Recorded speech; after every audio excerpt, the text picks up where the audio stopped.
മഹാരാഷ്ട്രയിൽ മഹാവികാസ് അഗാഡിയാണ് തെരഞ്ഞെടുപ്പിൽ മത്സരിക്കുന്നത്. അത് കോൺഗ്രസ്, NCP, ശിവസേന എന്നീ 3 കക്ഷികൾ ചേർന്നിട്ടുള്ള മുന്നണിയാണ്.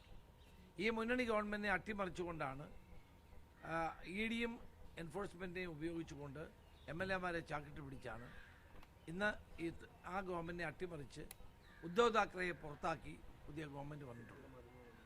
അതുകൊണ്ട് തന്നെ ജനങ്ങളുടെ ഇടയിൽ വലിയ തോതിലുള്ള പ്രതിഷേധം BJPക്കെതിരായിട്ടുണ്ട്, ആ ഗവൺമെൻറ്റിനെതിരായിട്ടുണ്ട്. ആ വികാരം വളരെ ശക്തമായി തന്നെ നിലനിൽക്കുന്നു എന്നതാണ് മഹാരാഷ്ട്രയിൽ ഉടനീളം കഴിഞ്ഞ ഒരു 1.5 മാസക്കാലമായി സഞ്ചരിച്ച ഒരാളെന്ന നിലയിൽ എനിക്ക് വ്യക്തമാകുന്നത്. അതുകൊണ്ട് മഹാവികാസ് അഗാഡിക്ക് നല്ല വിജയം ഉണ്ടാക്കാൻ കഴിയുന്ന നിലയിലാണ് കാര്യങ്ങൾ പോകുന്നത്. ഇപ്പോൾ UP കഴിഞ്ഞാൽ ഏറ്റവും കൂടുതൽ സീറ്റുള്ളത് മഹാരാഷ്ട്രയിലാണ്, 48 സീറ്റാണ്. അപ്പോൾ അതിൻ്റെ സ്ഥാനാർത്ഥി നിർണയ ചർച്ചകൾ പുരോഗമിക്കുകയാണ്. ഇന്ന് ആദ്യ ഫേസ് ഉള്ള സ്റ്റേറ്റ് എന്നുള്ള നിലയിൽ ഇന്ന് ഞങ്ങളുടെ സീറ്റുകൾ കേന്ദ്ര ഇലക്ഷൻ കമ്മിറ്റി പരിഗണിക്കും. അതിനു വേണ്ടിയിട്ടുള്ള സ്ക്രീനിങ് കമ്മിറ്റിയുടെ യോഗത്തിലാണ് ഞാൻ ഇന്നലെ വന്നത്. സ്ക്രീനിങ് കമ്മിറ്റി കഴിഞ്ഞു.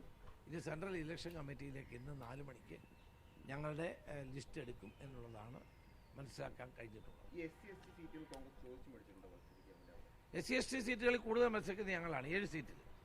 അത് ഞങ്ങൾക്ക് കിട്ടുന്ന സീറ്റുകൾ കൂടുതലും ഞങ്ങൾ നല്ലൊരു ശതമാനം SC/ST സീറ്റുകളിൽ കോൺഗ്രസ്സാണ് മത്സരിക്കുന്നത്. അതെല്ലാ കാലത്തും അങ്ങനെയാണ്. കോൺഗ്രസിന് നല്ല ബേസ് SC/ST സീറ്റുകളുണ്ട് എന്നുള്ളതാണ് സത്യം. അവിടെ ഇന്ത്യ അവിടെ ചില ഭാഗത്ത് നാസിക് ഭാഗത്തൊക്കെ CPM-ന് സ്വാധീനമുണ്ട്. CPM-ഉം CPI-യും ഈ മുന്നണിയിലുണ്ട്. അത് സീറ്റുകളില്ല, സീറ്റുകൾ അവർ ഉണ്ടാവില്ല. അസംബ്ലി വരുമ്പോൾ അവരെ പരിഗണിക്കാമെന്ന് പറഞ്ഞിട്ടുണ്ട്. CPM, CPI, സമാജ്വാദി പാർട്ടി, ഈ പാർട്ടികളെ എല്ലാം യോജിപ്പിച്ചുകൊണ്ടാണ് പോകുന്നത്.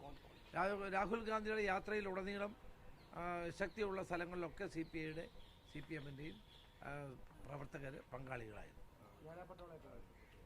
അതെല്ലാം ഇന്നാണ് തീരുമാനിക്കുന്നത്. അതെല്ലാം ആരെല്ലാം എന്നുള്ളത് എനിക്കിപ്പോൾ മുൻകൂട്ടി പറയാൻ കഴിയില്ല.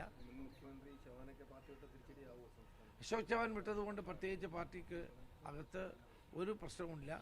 പാർട്ടി കൂടുതൽ ശക്തിപ്പെട്ടിരിക്കുകയാണ്. അദ്ദേഹത്തിന് സ്വാധീനമുള്ള നാന്ദേടി പോലും പാർട്ടി വളരെ ശക്തമായി നിലകൊള്ളുകയാണ്.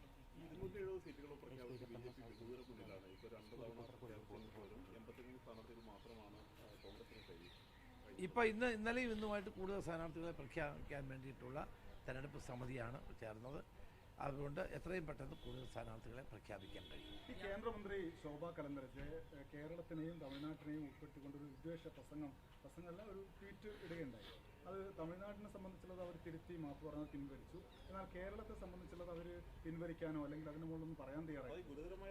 കേരളത്തിലെ ചെറുപ്പക്കാരെല്ലാം കർണാടകത്തിൽ വന്ന് അവിടുത്തെ സ്ത്രീകളുടെ പെൺകുട്ടികളുടെ ശരീരത്തിൽ എന്താണ് ആസിഡ് ഒഴിക്കുക, എന്തെല്ലാം മര്യാദകളാണ് ഇവിടെ പറഞ്ഞുകൊണ്ട് നടക്കുന്നത്. അങ്ങനെ ആരെങ്കിലും ചെയ്യുന്നുണ്ടോ ഇവിടെ? ഏതെങ്കിലും ഒറ്റപ്പെട്ട സംഭവത്തിൻ്റെ പേരിൽ കേരളത്തിലെ ചെറുപ്പക്കാരെ മുഴുവൻ അപമാനിക്കാനുള്ള BJP നേതാവ് ശോഭാ കരന്ദരയുടെ ആ നീക്കം അവർ പിൻവലിക്കണം. അവർ പിൻവലിച്ച് ജനങ്ങളോട് മാപ്പ് പറയണം. കേരളത്തിലെ ചെറുപ്പക്കാർ സംസ്കാര സമ്പന്നരും വിദ്യാസമ്പന്നരും അതോടൊപ്പം തന്നെ എവിടെ ചെന്നാലും നന്നായി പെരുമാറുന്നവരുമായ ഒരു വലിയ അംഗീകാരമുള്ളവർ തന്നെയാണ്.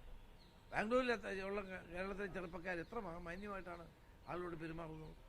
അവരെ എത്ര മാന്യമായിട്ടാണ് ജോലിയെടുക്കുന്നത്.